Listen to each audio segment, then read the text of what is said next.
following podcast contains naughty words. Things you wouldn't want your kids or your parents to hear. But frankly, we don't give a shit.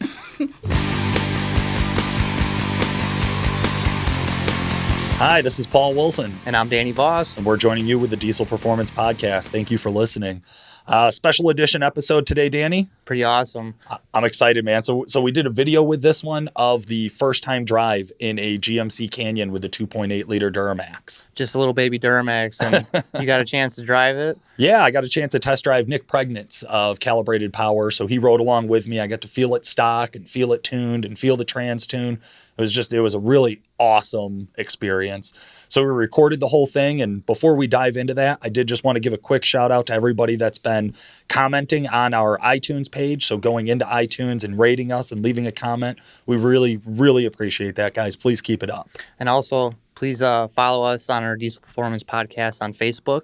We always post the episodes on there as well. Absolutely, as well as the YouTube channel. So if you check out Duramaxtuner.com, you'll find their YouTube channel has all of our episodes posted there as well. So if you're in one place, maybe check out the other place and see what you've missed.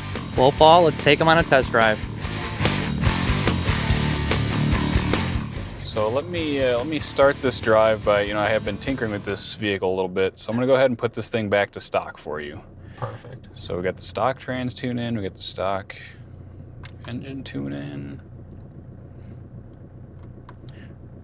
Tune 1 is now active. Enjoy that, Paul. That sounds boring, but yeah. I will say one thing that I noticed right away about this compared to the other kind of new small diesels out there is you can actually hear that it's a diesel. Yeah. In the cabin next to the truck. And not in a bad way where it's loud, but that Jeep Liberty was just silent. I mean, it sounded like a gasser. Yeah, the V-Series motors, the V6 and the V8, they just don't have the same sound to them. I would liken this to the TDI. You can tell that it's a diesel. It definitely has more clatter than a standard Duramax V8. No doubt about it. Yeah. So just a couple specs for those interested. This is the replacement for the S10 or for the previous Colorado. So it's not a half-ton truck. It is a lighter truck. It has a tow rating of 7,500 pounds, 7,700 pounds, somewhere thereabouts, depending on whether you're 2- or 4-wheel drive and what options you got, how long the box is. So it's got a pretty solid tow rating. Yeah, no kidding, especially for light duty. Yeah. I mean, you could put a car trailer behind this thing and no big deal. 6L50 trans. The 2.8 liter engine has been around for a long time internationally. This is kind of the first time it's been in the States. But it's got a pretty long history and more or less proven setup. I mean, there's nothing to it under the hood. It's I mean, you got a lot of room under there. The wild thing here is that, I mean, the truck looks great from the outside and everything, but when you get in it and start to drive it, I definitely feel the need for the tune pretty much immediately. I mean, it is. I feel like there's resistance in the pedal, and I'm never sure if that's like a new car thing where it just hasn't, it's not broken, but I get that feeling every time I jump in an untuned diesel. It's like, this is what it's like. This is how the rest of the world drives. I mean, it rolls on it. I mean, don't get me wrong. I mean, as far as a new vehicle goes or a light duty truck that, I mean, we were talking about 180 horsepower. Yeah.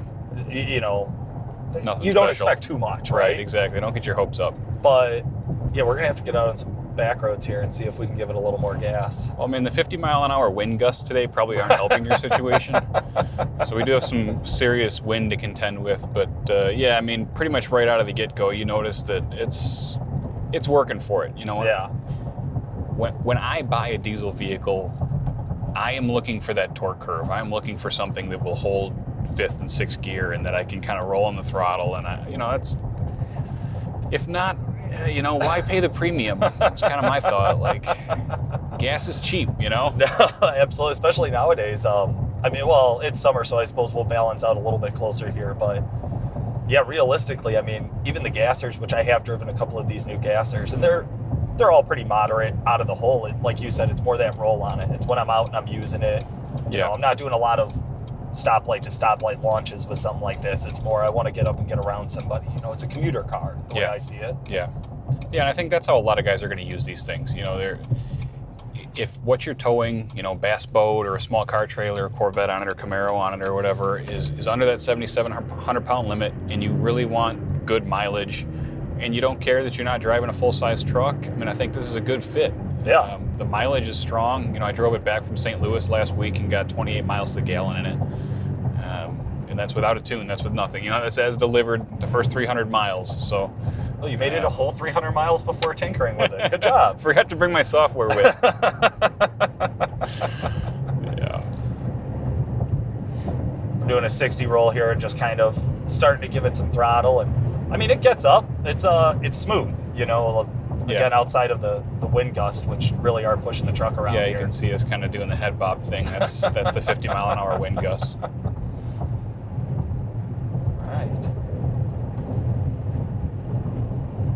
Fucking hell, it's really ripping out here.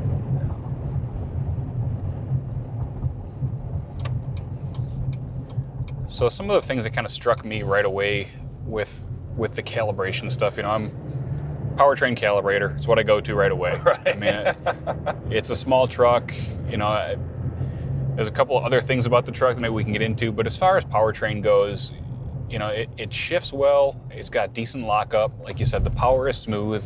It's not awe-inspiring by any means, but the power is smooth. The thing that kind of struck me was that I felt like GM's cal kind of left something on the table with regard to how much they could stretch fuel mileage on this platform.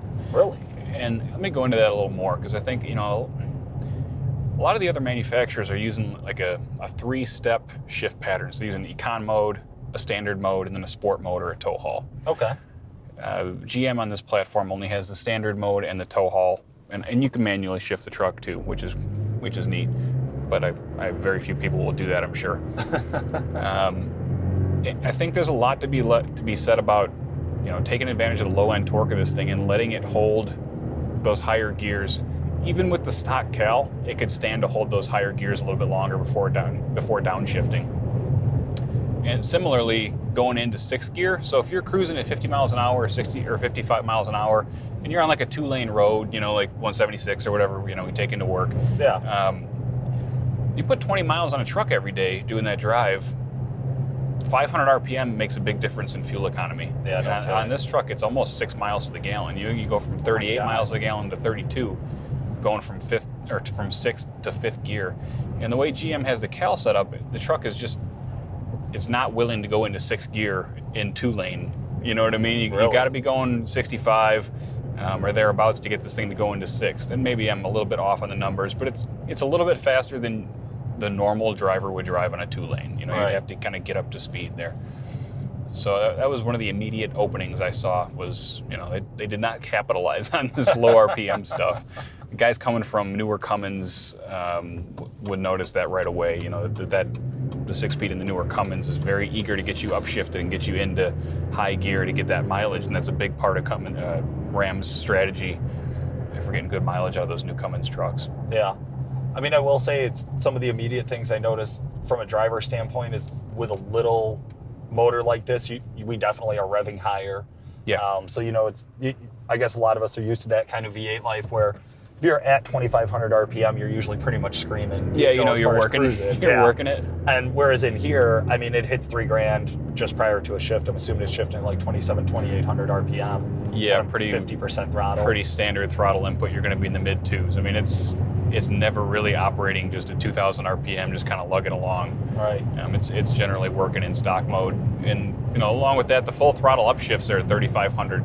So kind of lower than I thought they would be. Yeah. You know, Volkswagen revs their 2-liter out to, you know, 4,000, 4,200, depending on which mode you're in. So I kind of expect a little bit higher shift point, and you can feel the torque fall off on this motor as you approach 3,500. You know, it feels stronger down low, and then as you rev out, it's just kind of like, oh, more RPM. Not really more power like you're used to on a gas motor where you feel it really come to life up top. Right. Yeah, I'm in it now. I mean, not on the floor, but I'm in it now, and Yeah, it'll hold out to 3,500. But you're right. I mean, we're driving a safe speed. I don't want to push it too far. yeah, exactly. Whoa, 75. Hold up there, fella. Hold up. But yeah, Okay. for those guys, you know, looking to have a commuter car or commuter truck that gets great mileage, parks nicely. You can maneuver this thing really easily. Something to be said about that kind of stuff, Absolutely. I think we talk to so many guys nowadays. We get so much feedback from listeners nowadays about, I'm a daily driver, fuel mileage is a big deal. It seems like those two things are always going to go hand in hand, right? Yep. So anytime, there's an opportunity, why not seize it, I guess, is my thought. Yep, for sure. From a performance standpoint. Now, I'm sure this thing being, I can't see the mileage, of course, because it's a digital dash, but I'm sure it has less than, 500, 600 miles on it right now. Yeah, 462. Any thoughts on whether or not other marketable or other aftermarket modifications are going to make a difference? Like, will you test an intake? Will you test anything else with it? As far as the newer diesel stuff goes, they are so finely calibrated that once you start changing that stuff, you start to throw off the amount of air that the engine's calculating it's using. You start to throw a wrench into the spokes of how well the emissions equipment works. Okay. And realistically, in my experience, GM has done a fine job sizing intakes, sizing exhausts. I don't think any other hard parts are really going to be necessary as that first step.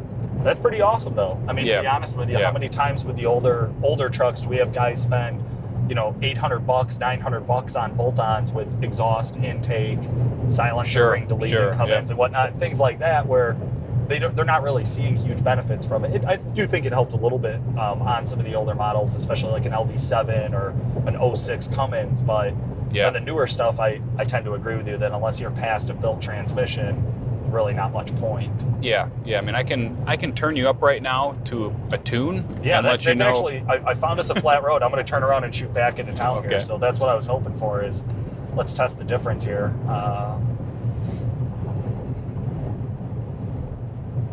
Get down. I'd assume something like this probably responds really well. Yeah, you can just turn around, here and you'll get the picture.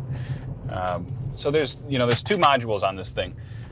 One is the engine control module, and the other is the transmission control module. And the transmission control module controls shift strategy, pressure, all that fun stuff. The engine controller, obviously power output, everything engine related. So the tune that we have in the truck right now is strictly engine related. We do have transmission tuning, and I'll let you try that as well. But just so you can see what it's like with just the engine tuning. And you don't really have to beat on the truck to feel the difference. You'll see what I'm saying. He said while I was driving his brand new truck. Like, listen, you could play with it, just don't beat on it, right? Yeah, I gotcha. All right, wow. It's an immediate difference at 20% throttle input, just rolling on it. I turned a corner and just going straight here. It's a no question type of scenario where before I said the pedal felt laborsome, like it had resistance. Now it feels like I tap it and it just goes. Wow, I like the truck now. Yeah, it's a lot more fun to drive, and it's not a screamer with the tune. It's okay. It's still not like a rocket. I mean, I'm not burning tires or running tens. I would say it's a lot more pleasurable to drive. Yeah. The immediate throttle response, I think, is the big thing for me as a driver. Yeah. Having it come to life when I get on it. Yeah, and notice that it's not downshifting. Right. Yeah, I was gonna say I'm not even up to 50% throttle, and I mean it's walking away.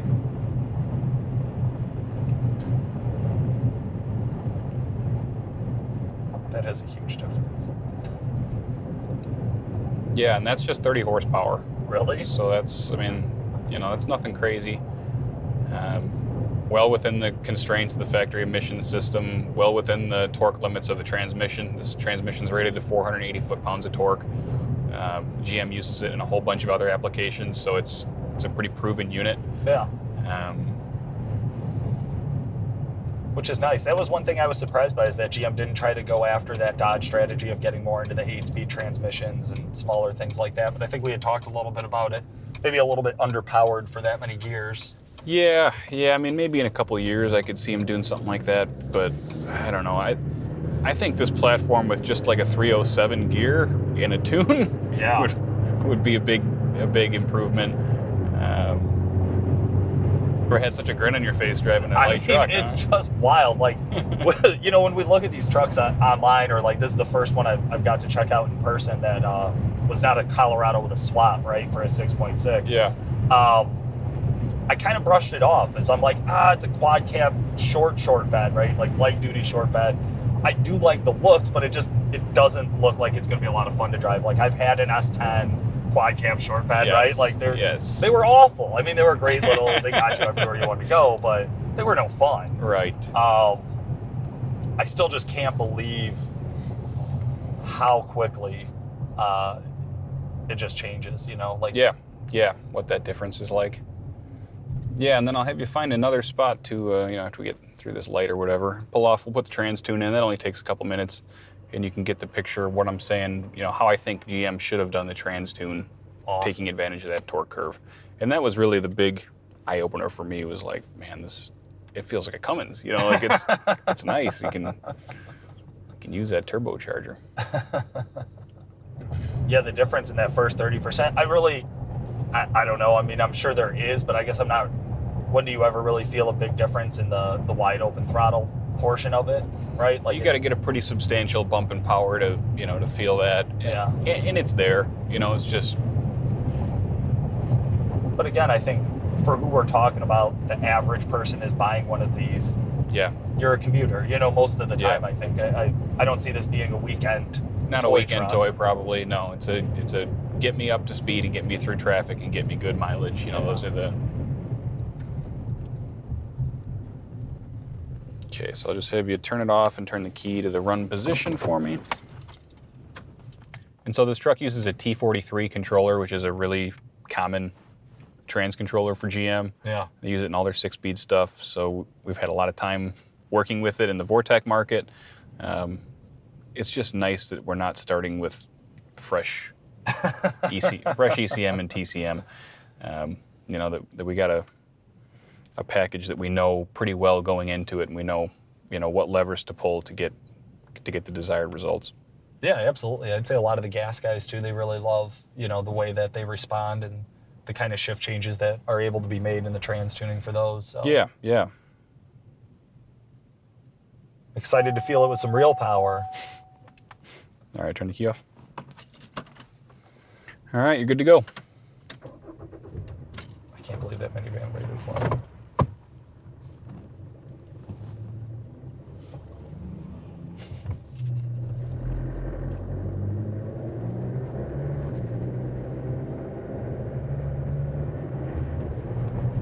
Ooh.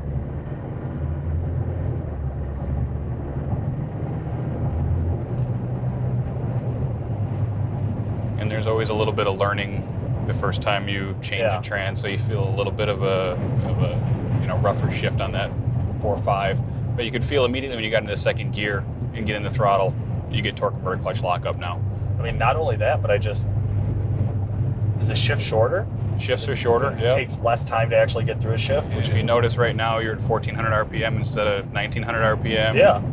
So you're saving fuel. You can feel the motor working a little bit, like it should. Right. I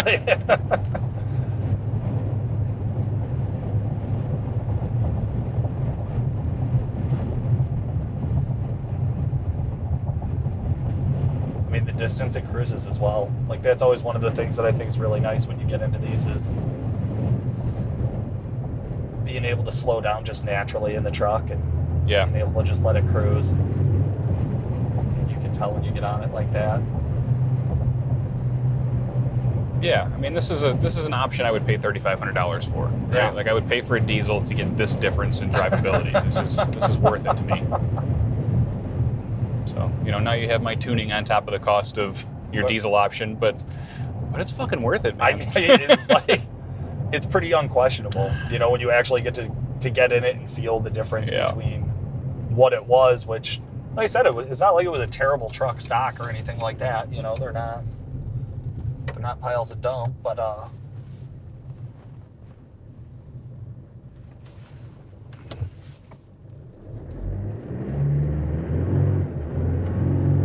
roll on it here.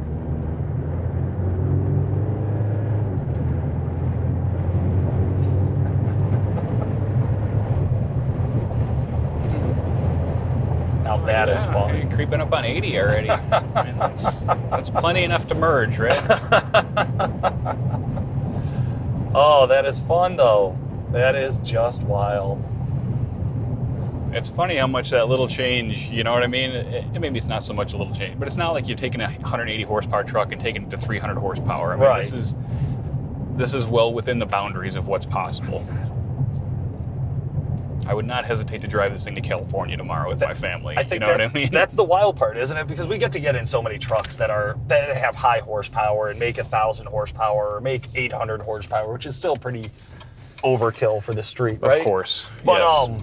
That seems to be the new norm in the industry, and I think this will be one of those platforms that, you know, a few years down the road, I could see this getting really wild with these trucks. But for right now, I mean, I think 300 is kind of the number that's in my head right now. Like, if we can get to 300, I'll be happy, and that means, you know, my customers will probably be happy at 220, 230. Right. But, you know, they count on me for that.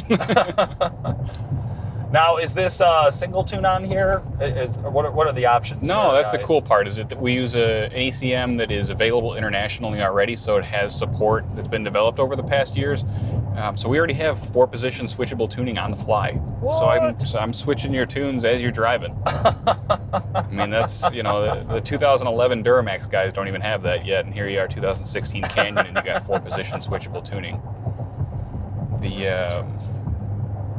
You know, the trans tune is one tune, it does not switch, but you do have your tow haul, which is a different shift pattern. Yeah.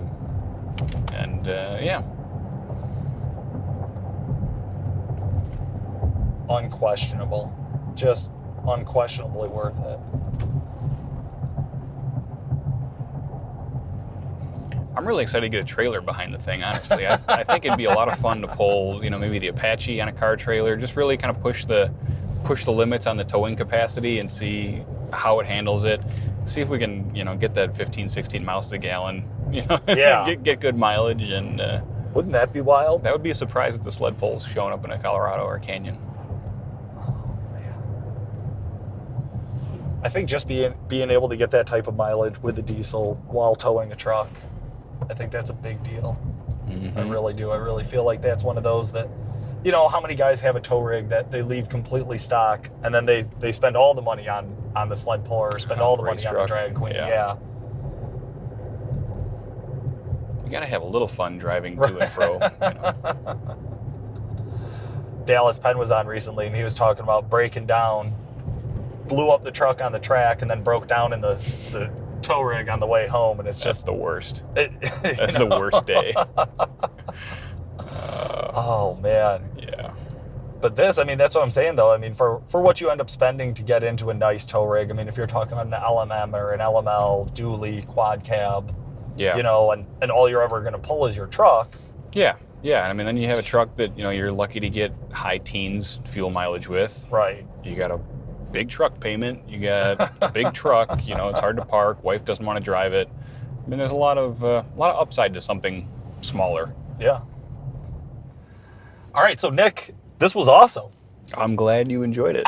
This I'm glad really you was enjoyed it. phenomenal. Like, first chance to drive one, got to drive it stock.